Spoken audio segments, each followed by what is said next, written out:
So now you're a college graduate. So what in the world was going through your mind when you got off that bus? And I'm assuming it was in the middle of the night, just like they do now, and you stood on those yellow footprints for the first time, and you got your first introduction to what Marine Corps training was going to be like. Yeah. Probably like most Marines getting off that bus, a little bit of panic, um, fear. Uh, what am I doing here? Did I do the right thing?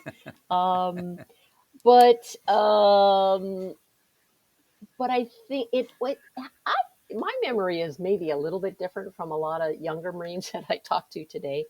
Um, I didn't really think it was that bad, and I hate to say that. Maybe they did things a little bit differently when I went through boot camp in January of 1976. Um, and I don't know if the drill instructors were any nicer to us or whatever, but um, it was a broad awakening, I think. But and maybe it was the fact that I was a little bit older than the average recruit. Again, I had finished college, so I was about 21 when I went to boot camp, while the rest of the recruits there were probably 18 ish. So being a little bit older probably helped a little bit, but but I think I had that vision and that understanding, maybe more so than the other younger recruits, perhaps, that I knew what that symbology of the yellow footprints meant, and and I probably knew it a little bit then, but of course, in hindsight now, those yellow footprints always just signify that this is where the journey begins, just like it says in Paris Island. It's always where the journey begins, and you know that your life is never going to be the same from that moment on. And so that really was the beginning of the new journey in my life, the new chapter in my life. And it did. It changed forever from there. And like I said, I've been in the Marine Corps for 2/3 of my life, so Marine Corps is in my blood, and it started when I stepped on those footprints, and got past a little bit of the fear of the unknown and the uncertainty. But um, it's served me well since then. Okay, who were your drill instructors?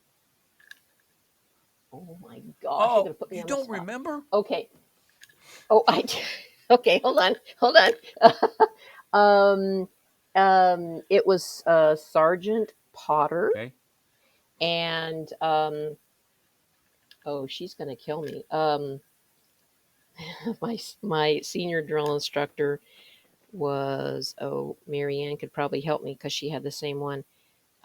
Burchard, um, and yep, and then my series officers were um, Lieutenant Mitzi Manning, retired Marine Colonel, and Lieutenant at the time. Cheryl Murray was the other series officer. Um, and so, yeah, so you, like you said, you always remember your drill instructors and your series officers, company commanders, and that kind of thing. you've got me beat. I remember my drill instructors, Gunnery Sergeant Batanga and Staff Sergeant Garamone. Uh, but I think I saw the series officers twice. I, maybe Well, twice. yeah, that's true. You know, when we had our photo made, he showed up. But I cannot recall uh, his name, and I won't even attempt. Uh, that's been a long time ago. But I'll never forget the drill instructors. God. And I know Yeah. we could all share stories, very funny Oh, ones, yes. on going through boot. But let me ask you this: once you got established in the Corps, did you have a mentor? Um, well, I can say I've had a couple of mentors, and actually Lieutenant Manning at the time, and Lieutenant Murray. She was Boucher at the time. Um, it was kind of interesting in my journey through the Corps because they were with me at boot camp at Parris Island, and they were also in attendance at my retirement ceremony 25 years later. So I always thought that that was so important. And so they were, of course, my initial mentors. They're the ones that kind of set the tone for me. Those were the first officers that I saw.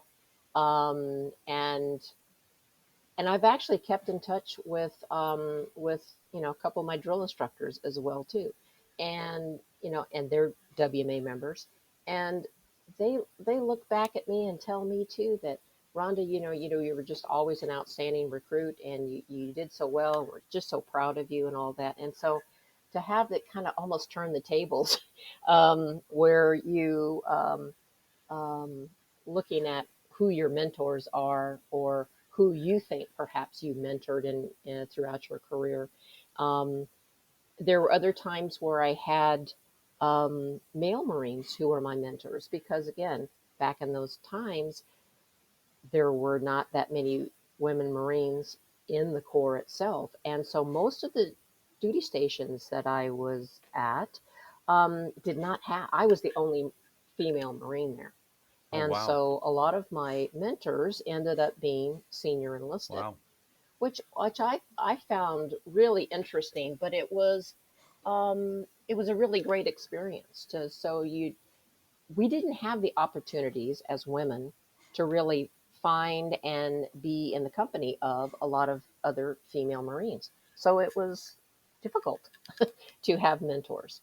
Um, so it was again, it was an experience to do that. And, I like to think that, as a leader throughout my Corps, I helped to mentor other Marines that were Well, that's with me exactly and what for I was me. going to ask you. With you, firsthand knowledge and experience is always the best teacher. So, you being the first female at a lot of bases that you were stationed, uh, once you got established, did you serve as a mentor to some of the other Marines that followed you? Yeah, I did. And again, interesting to me when I stopped and kind of think about this. Sometimes, as leaders, we're always expected. It's your job to get out there and lead and mentor others. Um, but that doesn't always happen as best as it could be, and so sometimes you never really know. But again, when I've gotten feedback from Marines that have come up to me, perhaps when I went back there and served as the executive officer for 4th Battalion back in the early 90s, and I had a lot of recruits that, of course, knew me.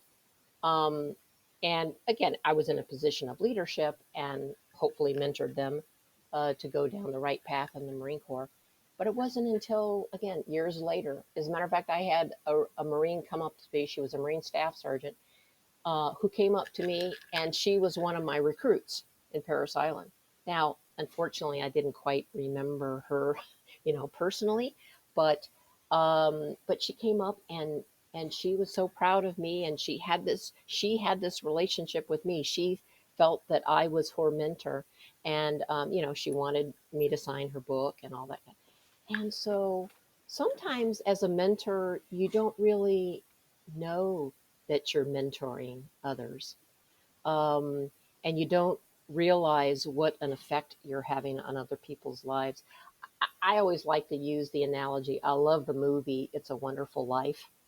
And you know how sometimes you don't really know how important you are to other people, and what an influence or contributions you've made to someone else's life, um, until maybe after the fact, or it's too late, or like in the movie, you're taken out of that position where you didn't exist at the time or whatever, and you found what a difference you make. And I've had a lot of those experiences, and that's always been pretty special to me too.